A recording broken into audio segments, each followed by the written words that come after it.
Naaalarma na ang Department of Health sa patuloy na pagdami ng kaso ng HIV sa Pilipinas. Base sa kanilang datos ngayong taon, aabot na sa mahigit 100 ang namatay dahil sa naturang sakit. May report si Tina Panganiban Perez. 13, ganyan karami ang mga Pilipinong nahahawa ng HIV kada araw ayon sa Department of Health. Nitong Agosto lang, nagkaroon ng halos 400 bagong HIV infection sa bansa. Mula Enero ng taong ito, mahigit 3,000 Pilipino ang nagka-HIV at mula 1984, halos 15,000 na.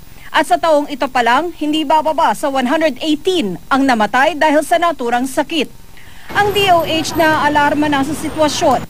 Sa kanilang datos, lumalabas na ang dalawang pangunahing paraan ng pagkalat ng HIV ay ang pagtatalik ng mga lalaki sa mga kapwa lalaki, lalo na ang mga may edad na 20 hanggang 34 at paggamit ng maruming iniksyon sa pagdodroga. Magpapatuloy pa yung ganitong trend, nag-umpisa yan ng 2007, nang na-pick up namin for the first time na nasa males who have sex with males na yung transmission.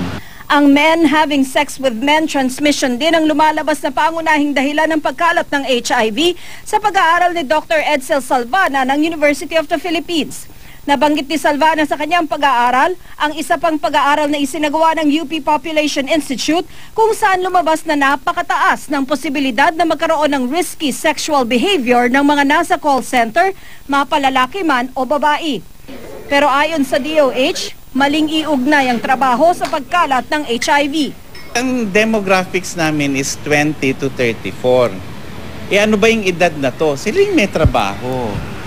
That's why, kahit sinong kunin mo ron, may trabaho siya. Tapos wrongly, magko-conclude ka, it's the professionals na may ganun-ganyan. Hindi. It's not actually who you are or what your work is, but it's what you do.